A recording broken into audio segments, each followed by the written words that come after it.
할렐루야. 어떻게 한 주간 편안하셨어요? 예.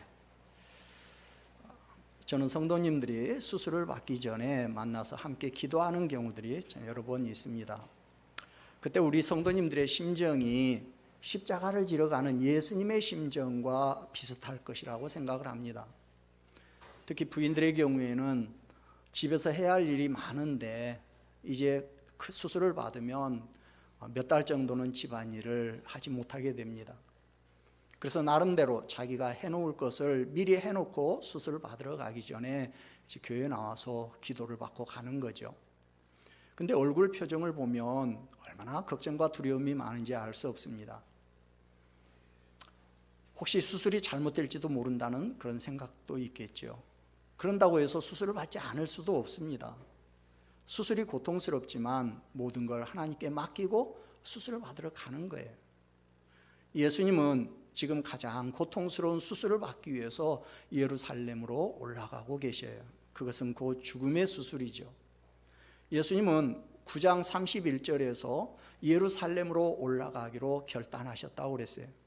예수께서 승천하실 기약이 차감해 예루살렘을 향하여 올라가기로 굳게 결심하시고, 그 이후로 예루살렘은 이제 주님이 고난받고 인류 구원의 사역이 완성될 곳으로 묘사되고 있어요.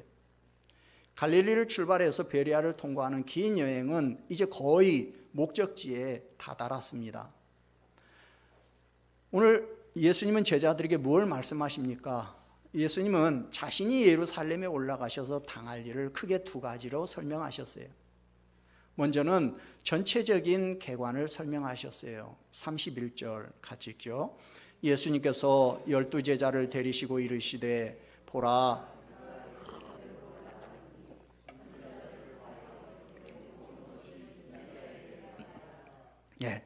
예수님은 이제 자기가 예루살렘에 올라가서 당할 일이 구속사에 있어서 어떤 부분에 해당하는지를 먼저 보여주셨어요. 사람들은 전체적인 흐름을 보지 못하고 자꾸 세부적인 사항만 가지고 따지기 때문에 큰 그림을 놓칠 때가 많습니다. 예수님은 그렇지 않으셨어요. 순례자들이 큰 절기를 맞아 예루살렘 성전으로 나갈 때 예배하기 위해서 양이나 비둘기 같은 제물을 가지고 가듯이 예수님은 자기를 세상 죄를 지고 가는 대속제물로 바치기 위해서 예루살렘으로 올라가고 있습니다. 지금 예수님이 예루살렘에서 겪게 될 일은 하나님의 전체적인 구원 계획에서 보면 최고의 이제 절정에 해당되는 사건이죠. 그리고 만약 이 일이 생략된다면 하나님의 구원 계획은 다 무너지게 됩니다. 또한 예수님은 아주 세부적이고 구체적인 부분을 말씀을 해주셨어요. 그것은 예수님이 유대인들에게 직접 고난을 받는 것이 아니라 이방인들에게 넘겨져서 무자비한 고문을 당한다는 거예요. 32절 3절 같이 읽습니다. 인자가 이방인들에게 넘겨져 희롱을 당하고 능욕을 당하고 침뱉음을 당하겠으며 그들은 채찍질하고 그를 죽일 것이나 살아나리라 하시되. 자, 예수님의 의식 속에는 영광스러운 부활과 더불어서 십자가의 순환이 항상 자리를 잡고 있어요. 근데 그걸 공개적으로 드러내시는 것은 보류하셨었어요. 그러나 이제 공생의 마지막이 가까움에 따라서 아주 구체적으로 지금 오늘 말씀하고 계세요. 예수님은 예루살렘에 올라가서 희롱당하고 능욕당하고 침뱉음을 당하고 채찍질을 당하고 그리고 죽임을 당한다는 거예요. 아주 세부적인 사항까지 예수님은 다 알려주셨어요. 자신은 이방인 로마 교인들에게 넘겨질 것이고 그들이 예수님을 희롱하고 채찍질하고 죽인다는 것을 예수님은 다 알고 계셨어요. 예수님은 이렇게 예루살렘에서 자기를 기다리고 있는 것이 무엇인지 세부적으로 다 알고 계셨어요. 예수님의 죽으심은 단순히 죽음으로 끝나는 사건이 아니라 우리의 죄를 치료하는 수술이고 우리의 영혼을 살리는 탄생과 같죠. 그래서 예수님은 자신이 당할 것이 무엇인지를 다 아시면서도 예루살렘에 올라가서 십자가를 지시려는 거예요. 그리고 예수님은 죽은 지 3일 만에 이제 다시 살아나실 겁니다. 예수님이 다시 살아나심으로 모든 십자가의 고통을 극복하실 겁니다. 근데 문제가 생겼습니다. 34절을 같이 읽습니다. 제자들이 이것을 하나도 깨닫지 못하였으니 그 말씀이 감추었으므로 그들이 그 이르신 바를 알지 못하였더라. 자, 예수님께서 그의 순환과 죽음을 거듭거듭 이야기하셨어요. 그럼에도 불구하고 제자들이 여전히 이것을 하나도 깨닫지 못했다고 했어요. 예수님은 그의 순환과 죽음을 언제 제자들에게 말씀하셨어요? 제일 먼저 말씀하신 건 가이사랴 빌립보에서 베드로의 신앙 고백 이후에 처음으로 밝혀주셨어요. 자, 우리 앞으로 가서 9장 22절을 한번 보죠. 자, 9장 22절.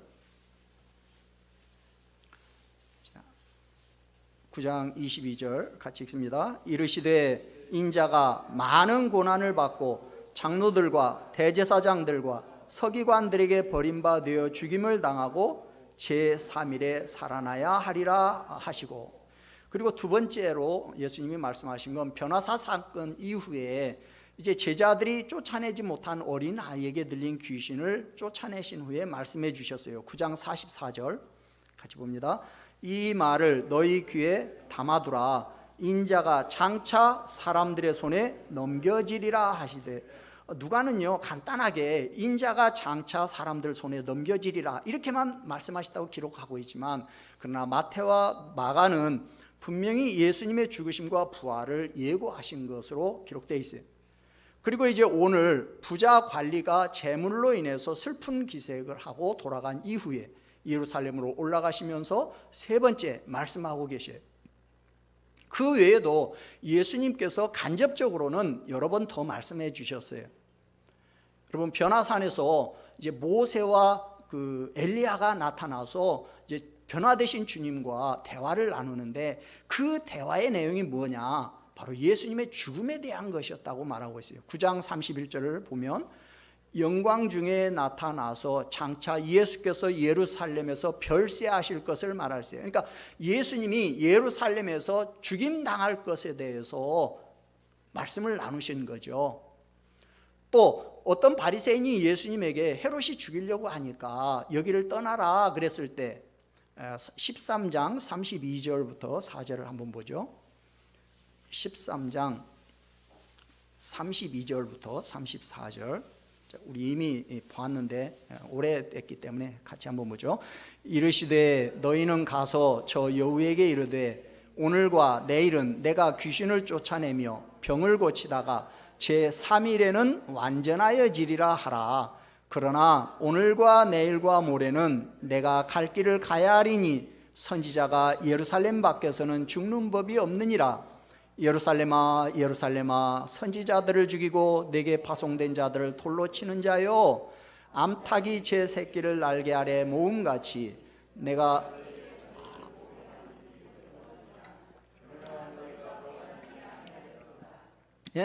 선지자들을 돌로 치고 죽이는 그 예루살렘에 자신이 선지자로서 죽기 위해서 올라가신다는 사실을 말씀하셨어요.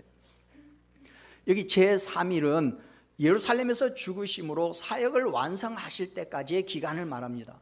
그러니까 예루살렘에서 죽음과 부활을 통해서 예수님의 지상 사역을 완수하신다는 거예요. 이렇게 주님은 기회만 있으면 제자들에게 당신이 고난받고 죽임당해야 할 사실을 말씀해 주셨어요. 예수님이 자기 죽음에 대해서 이렇게 제자들에게 여러 번 말씀하신 이유가 뭡니까? 아직도 제자들이 그 사실을 믿지 못하고 깨닫지 못하고 있기 때문에. 그런데 제자들은 지금 세 번째 말씀하실 때까지도 이것을 하나도 깨닫지 못했다 그랬어요. 지금 제자들이 주님하고 얼마나 같이 지냈습니까? 지금이 이제 예수님의 죽음이 임박하기 때거든요. 이제 바로 예루살렘 올라가기 직전이기 때문에 지금 제자들은 3년 이상을 주님과 같이 다니면서 같이 먹고 같이 마시고 같이 생활했어요. 그런데도 예수님의 죽음과 관련해서 전혀 깨닫지 못했다는 거예요. 예수님은 제자들이 충분히 알아들을 수 있도록 말씀하셨어요. 근데 제자들이 예수님의 순환과 죽음에 대해서 전혀 깨닫지 못하고 있다는 거예요. 그 이유가 뭡니까? 우리는 몇 가지 추측할 수 있어요. 하나는 지금 메시아와 관련된 제자들의 잘못된 선입견 때문이에요. 예수님이 그렇게 비참한 죽임을 당하리라고는 제자들은 지금 전혀 생각하고 있지 않아요. 제자들은 예수님이 예루살렘에 올라가서 고난받고 죽으신다는 사실에 대해서 전혀 믿을 수가 없었어요. 이것은 도저히 있을 수 없는 일이라고 생각했어요. 왜? 예수님이 무슨 죄를 지었다고 죽습니까? 또 예수님은 하나님의 아들이신데 어떻게 죽을 수 있습니까? 또 하나는 그리스도의 순환은 일시적이지만 제자들에게 숨겨져 있었어요. 여러분 34절 다시 보면 그 말씀이 감추었으므로 그들이 그 이르신 바를 알지 못하였더라 그랬어요. 여기 그 말씀이 감춰져 있었다는 거예요. 예수님이 지금 제자들에게 말씀하시는 순환과 죽임에 대한 말씀이 제자들한테는 감춰져 있었대요. 그러면 그 말은 누가 제자들에게 이 말씀을 감췄다는 거예요? 예수님이 그렇게 알려주려고 하시는 말씀을 도대체 누가 제자들에게는 이 사실을 감춰버렸어요? 하나님께서. 그러면 하나님은 왜 이 사건을 제자들에게 감추고 계시는 거예요? 하나님이 예수님의 순환과 죽으심을 제자들에게 감추고 계시는 데는 이유가 있습니다. 십자가가 이루어지는 그날까지 이 사실은 제자들에게 감추어져야 해요. 안 감춰지면 어떻게 될까요? 과연 제자들이 주님 곁에 남아 있었을까요? 이 사건을 감추시는 이유는 제자들이 이 사건을 알면, 이 사실을 알면 그 사실을 감당할 수가 없어서 다 도망갈 수도 있기 때문에. 그러면 이제 나중에 제자들이 복음을 전해야 하는데 구원의 핵심인 예수님의 십자가의 죽음과 부활을 제자들은 목격할 수가 없어요. 어떤 면에서 제자들은 예수님에 대한 인간적인 기대 때문에 주님의 사역을 온전하게 이해하지 못하고 있어요. 아직 성숙하지 못했다는 거죠. 제자들은 예수님을 이용해서 자기들의 야망을 성취하는 데만 지금 혈안이 되어 있어요. 제자들은 너무나 철이 없어서 예수님이 예루살렘에 올라가시면 당장 무슨 좋은 일이 생기는 줄 알고 지금 들떠서 올라가고 있어요. 근데 예수님은 왜 제자들에게, 하나님께서 제자들에게 감춰 놓으신 예수님의 그 순환과 죽음에 대한, 그 다음에 부활을 왜 그렇게 제자들에게 그렇게 자주 말씀해 주셨어요? 하나님이 감춰 놨는데 예수님은 왜 그렇게 말씀하시는 거예요? 예수님은 제자들에게 자신이 예루살렘에서 당할 일을 미리 정확하게 알려주십니다. 그 이유는 예수님이 고난받고 십자가에 못 박혀 죽으셨을 때 제자들이 믿음을 잃지 않도록 하기 위해서요. 예수님의 죽음이 돌발적으로 이루어진 사건이 아니고 하나님의 뜻에 따라 이루어진다라는 것을 나중에라도 제자들이 깨닫도록 하시기 위한 거예요. 예수님의 십자가 사건은 구원 역사의 중심입니다.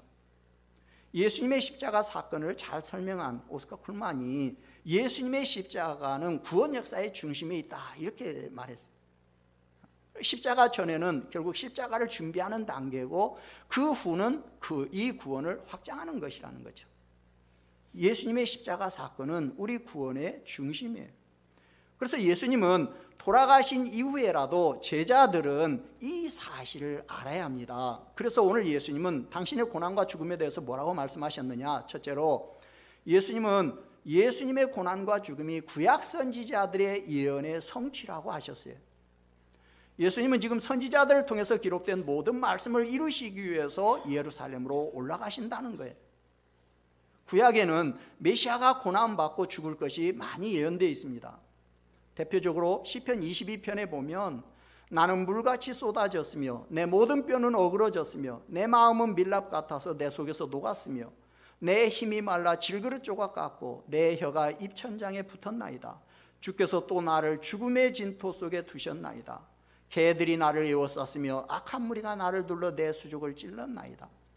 사실 이 부분은 다윗이 당한 그 고난을 이렇게 이제 노래한 건데, 근데 이게 성령에 감동돼서 결국은 메시아가 당할 순환을 미리 다윗의 그 순환을 통해서 이렇게 노래해 놓은 거예요. 이사야 선지자는 메시아의 순환을 대속 개념과 연결시켜서 예언했어요. 이사야 53장 5절 보니까 그가 찔림은 우리의 허물 때문이요 그가 상함은 우리의 죄악 때문이라. 그가 징계를 받음으로 우리는 평화를 누리고 그가 채찍에 맞음으로 우리는 나음을 받았도다. 그러니까 예수님이 고난받고 죽으시고 다시 살아나심으로 우리 모든 믿는 자들이 하나님의 진노의 심판에서 이제 풀려나게 됩니다. 이사야 53장 10절에 보면 여호와께서 그에게 상함을 받게 하시기를 원하사 질고를 당하게 하셨은즉 그의 영혼을 속건제물로 드리기에 이르면 그가 씨를 보게 되며 그의 날은 길 것이요 또 그의 손으로 여호와께서 기뻐하시는 뜻을 성취하리로다. 이사야 53장 이 부분은요 지금 제4 여호와의 종의 노래인데요, 여기 속건제물로 드린다는 거죠. 속건제물은 뭐냐면 부채를 갚거나 죄값을 만족시켜서 죄인을 자유롭게 놓아주는 목적으로 드리는 제사예요. 그 여호와의 종은 그의 생명의 피를 쏟는 죽음을 통해서 하나님의 공의의 요구를 만족시키기 위한 희생제물이 되기 위해서 지금 예루살렘으로 올라가고 계신다는 거예요.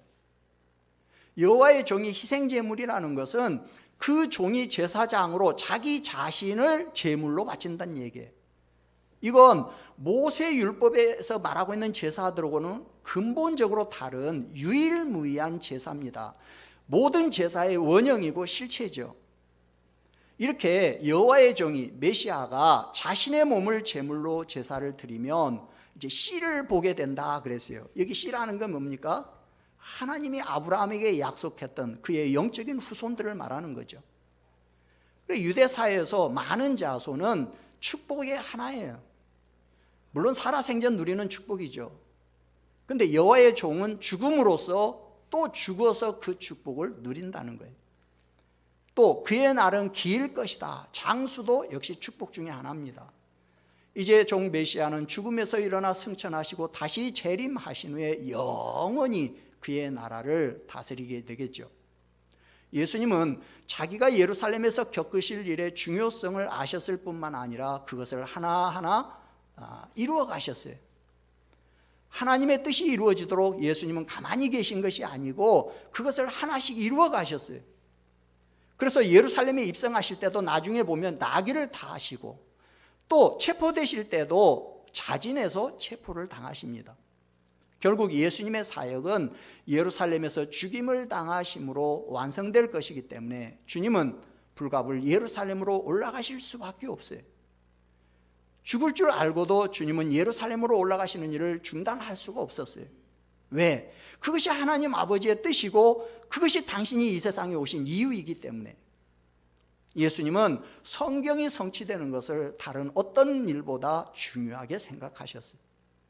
둘째로 예수님은 어떻게 고난받고 죽을 것인가를 자세히 말씀하셨어요. 32절 3절 다시 보죠. 인자가 이방인들에게 넘겨져 희롱을 당하고 능욕을 당하고 침뱉음을 당하겠으며 그들은 채찍질하고 그를 죽일 것이나. 자, 예수님은 예루살렘으로 올라가시는 길에 뭔가 지금 불안해하고 두려워하는 제자들에게 예루살렘에 올라가서 자신이 당하실 일을 아주 자세히 말씀해 주셨어요. 예루살렘에 가서 예수님이 당하실 일이 뭐예요?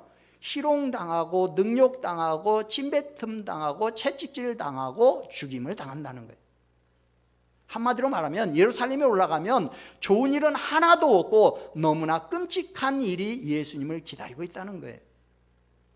예수님은 예루살렘에서 예수님이 이방인들에게 넘겨져서 고난받을 것을 아셨어요. 지금 여기 이방인은 예수님을 형을 집행하는 사람들을 말하죠. 나중에 이제 23장에 가면 예수님의 무죄 방면을 위해서 빌라도가 여러모로 이렇게 막 힘을 씁니다. 그러나 결국은 예수님을 군인들에게 넘겨줘서 십자가에 죽게 하셔요. 죽게 만들어요. 이렇게 예수님의 십자가 죽음에 대한 1차적인 책임은 유대인들에게 있지만 그러나 2차적으로는 이방인의 책임도 분명히 있다라는 것을 밝히고 있어요. 예수님이 받을 고난과 죽음을 매우 구체적이고 생생하게 알고 계셨어요. 하나님은 사람들에 대해서 이렇게 많은 부분들을 비밀로 감춰 놓으셨어요. 특별히 죽음에 대해서는 비밀로 만들어 놨죠.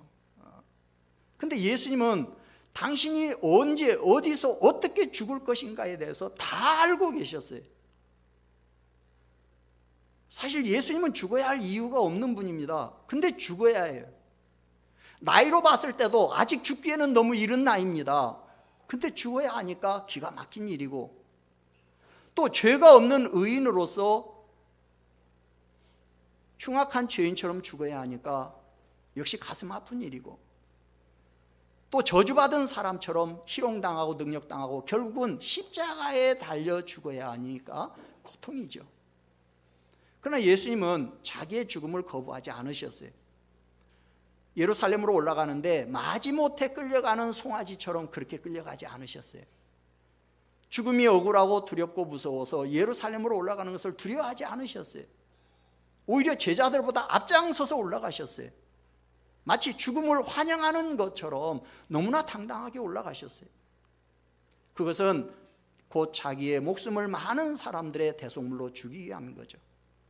즉 자신의 죽음으로 죄인된 인간들이 구원을 받고 영생에 이를 수 있기 때문에, 자신이 죽음으로써 많은 사람이 다시 살아나기 때문에 고난을 피하지 않고 서둘러 예루살렘으로 올라가셨던 거예요. 세 번째로 예수님은 죽은 지 3일 만에 부활하실 것을 말씀하셨어요. 33절에 그들은 채찍질하고 그를 죽일 것이나 그는 3일 만에 살아나리라. 사실 예수님의 순환과 죽음보다 더 큰 사건이 부활입니다. 사람들은 예수님을 공문하고 죽일 것이지만, 그러나 예수님은 3일 만에 죽음에서 다시 살아나셔서 인간의 모든 운명을 바꾸는 대승리를 하십니다. 33절에서 말하는 부활 사건은 32절에서 말하는 순환 사건과 함께 기독교 신앙의 골격을 이루고 있어요. 예수님의 고난과 부활은 성경에서 가장 중요한 의미를 가지고 있습니다. 왜냐하면 그것은 박해받는 교회에 평안을 가져다 줄 뿐만 아니라 예수님께서 우리의 삶의 상처를 치유하신다는 확신을 갖게 하기 때문에, 예수님은 죽기까지 사랑하시는 그 사랑으로 죽음을 정복하셨어요. 순환과 더불어 부활이 지금 함께 예고되고 있는 것은 굉장히 중요한 의미를 갖습니다. 부활이 없는 고난은 패배에 불과합니다. 반면에 고난이 없는 부활은 이 세상에 그리스도의 완전하지 못한 부분적인 사랑만을 보여줄 뿐입니다. 그러니까 그리스도의 부활은 기독교 신앙의 진수요 핵심이라고 할 수 있어요. 왜 예수님이 우리 때문에 고난을 받고 죽어야 해요? 그건 하나님의 아들이 오시지 않고는 인간의 죄를 해결하실 수가 없기 때문에, 인간의 죄는 오직 우리를 창조하신 하나님이 직접 오셔서 책임을 지셔야 용서받을 수가 있습니다. 예수님이 인간의 죄 문제를 확증하셨다라는 걸 확증해 주는 사건이 바로 부활이에요. 예수님이 죽으셨다 부활하셨다라는 것은 인간의 죄 문제를 이제 다 해결하고 이제는 승리하셨다라는 선언이에요. 그래서 예수님의 부활은 예수님을 믿는 모든 사람들의 부활의 첫 열매가 되시는 거죠. 여러분, 우리는 어떻습니까? 우리는 살면서 인생의 많은 부분들을 다 알기를 원합니다. 하나님이 하시는 일, 하나님의 계획, 하나님의 뜻을 알고 싶어 합니다. 하나님이 모든 걸 다 알려주신다면 믿음 생활을 더 잘할 수 있다라는 생각을 가지고 자꾸만 하나님의 계획을 알려고 합니다. 그러나 정말로 하나님의 계획을 다 알면 우리가 믿음 생활을 더 잘할 수 있을까요? 때로는 하나님께서 자신의 뜻을 감추실 때가 있어요. 오늘날 썩어질 구습을 줬는 모든 사람들에게도 하나님의 뜻은 여전히 숨겨져 있는 하나님의 비밀이죠. 특히 개인의 운명, 죽음에 대해서는 완전히 감추어 두셨어요. 하나님이 인간에 대해서 절대 비밀로 감추어 두신 것이 바로 죽음에 대해서예요. 사람들은 자기가 언제 어디서 어떻게 죽을지 아무도 모릅니다. 만약 어떤 사람이 자신의 운명에 대해서, 즉 죽음에 대해서 안다면 어떻게 행동할까요? 만약에 자기가 언제 어떻게 죽을지 안다면 그것은 아마 그에게 큰 고통일 겁니다. 내가 3년 후에 죽을 것이다, 아니 1년 후에 죽을 것이다 라는 사실을 알고 있다면 그 사람은 사는 하루하루가 큰 고통일 겁니다. 그러니까 우리는 언젠가는 다 죽습니다. 그러나 죽음의 시기와 방법을 모르고 살아가는 것이 행복이에요. 내일 죽을 사람도 자기는 영원히 살 것인 양 생각하고 오늘을 태평하게 지내는 거죠. 여러분이 내일 죽는다고 생각해 보세요. 오늘 이렇게 지금 태평하게 앉아서 예배 드릴 수 있겠어요? 물론 여러분들은 예배가 최고니까 주일에 예배를 드리겠지만, 그러나 다른 사람들은 아마 야단법석을 떨 겁니다. 근데 왜 그렇게 태평해요? 나는 내일 당장 죽을 것이라고 생각하지 않기 때문에, 다른 말로 말하면 내가 언제 죽을지를 모르니까. 이렇게 하나님은 우리가 반드시 알아야 할 것들은 성경에 이미 다 말씀을 해놓으셨어요. 성경에서 말하고 있지 않는 것은 우리가 알 필요가 없으니까 말씀 안 하신 거예요. 근데 사람들은 하나님께서 성경에서 말씀하지 않은 내용들을 알고 싶어 합니다. 반드시 알라고 말씀해 주신 것도 다 모르고 있으면서. 우리는 그래서 하나님 앞에 수많은 의문을 제시하고 원망이 끊이지 않죠. 하나님, 왜 나는 이렇게밖에 못 삽니까? 하나님이 나한테 무슨 억한 심정이 있다고 이렇게 일찍 나를 데려가시려고 합니까? 어떻게 내가 이런 모습으로, 이런 꼴로 죽을 수 있습니까? 하나님이 살아계시다면 내가 이렇게 사고를 당해 죽을 수 있습니까? 왜 내 부모가, 왜 내 자식이 이런 죽음을 당해야 합니까? 그렇죠? 여러분, 하나님이 우리의 운명을 감추시는 것은 바로 우리를 위해서예요. 우리의 행복을 위한 거예요. 우리가 어떻게 살아야 합니까? 우리는 오늘 내게 주어진 일에 최선을 다해야 해요. 오늘 내게 주신 하루에 최선을 다해서 살아야 해요. 그러기 위해서 어떻게 해야 합니까? 첫째로, 내일 무슨 일이 생긴다고 할지라도 믿음을 잃지 마십시오. 때로는 내가 이해할 수 없는 일들이 일어나기도 합니다. 예수님이 예루살렘에 올라가셔서 고난받고 죽으신다는 사실에 대해서 제자들은 전혀 깨닫지 못했어요. 만약 예수님이 예루살렘에서 당하실 일을 제자들이 정확하게 이해하고 있었다면 연약한 제자들은 아마 모두 미리 도망가고 말았을 겁니다. 그러나 우리는 그러면 안 됩니다. 내가 예수를 믿음으로 인해서 내일 무슨 일이 생긴다는 것을 안다고 할지라도 우리는 믿음을 잃으면 안 됩니다. 그것이 내가 져야 할 십자가라면 믿음으로 꿋꿋이 그 십자가를 받아들일 수 있어야 해요. 그것이 진짜 그리스도의 제자입니다. 둘째로, 우리는 믿음의 눈을 열어야 해요. 믿음의 눈을 열면 믿음이 없을 때는 보지 못했던 것들이 보입니다. 믿음이 없을 때는 깨닫지 못했던 것들이 깨달아집니다. 우리는 믿음의 눈을 열고 주님의 뜻을 바라봐야 하고 주님의 뜻을 이루어야 해요.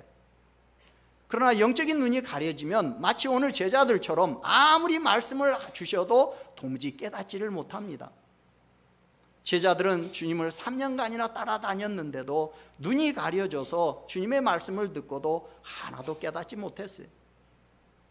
셋째로, 우리는 주님의 뜻을 따라 살고 그분의 영광을 위해서 살아야 합니다.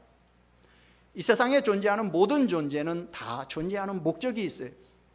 그것은 뭐냐? 하나님의 영광을 드러내고 하나님께 영광을 돌리는 거예요. 길에 존재하는 돌멩이 하나도, 들에 피어있는 들풀 하나도 다 이 존재의 목적을 가지고 지금 존재하고 있는 거예요. 하물며 만물의 영장이라고 하는 인간이 자기가 존재하는 목적을 모르고 살고 있다면 그것처럼 아이러니가 없겠죠. 우리는 본질상 하나님의 진노의 대상이었고 죄 때문에 지옥 갈 수밖에 없었어요. 근데 예수님께서 우리를 위해서 자신의 목숨을 대속물로 바치셨기 때문에 우리가 구원을 받고 하나님의 자녀가 되었어요. 그러므로 이제는 내가 사는 것이 아니라 내 안에 예수님이 사신다는 사실을 믿고 그분의 뜻을 따라 살고 그분의 영광을 위해서 사는 자들이 되어야 합니다. 그리고 그분이 자기 생명을 주어서 우리를 섬기신 것처럼 우리도 많은 다른 사람들을 섬기면서 살아야 합니다. 설령 우리가 하나님의 뜻을 다 이해하지 못할지라도 우리는 모든 걸 주님께 맡기고 나아가야 합니다. 모든 걸 주님께 맡기고 나가면 그분이 다 맡아주시고 책임져 주셔요. 여러분, 우리 주님이신 예수님은 목숨으로 섬기는 삶을 사셨어요. 그러므로 우리도 역시 죽음까지도 각오하고 다른 사람을 섬기는 삶을 사시기를 바랍니다. 나의 존재 목적을 위해서라면 예수님처럼 생명을 귀한 것으로 여기지 않고 그것이 비록 죽음의 길이라 할지라도 죽음을 향해 담대히 나아갈 수 있기를 주의 이름으로 축원합니다. 말씀을 이제 마치면서 결단하시기를 바랍니다. 여러분, 오늘부터 모든 걸 다 주님에게 맡기시고 사시기를 바랍니다.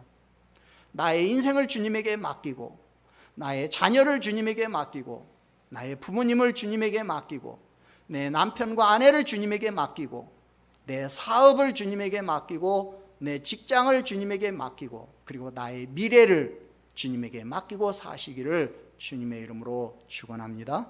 아멘. 우리 찬송 455장 부르고 하나님 앞에 기도합니다.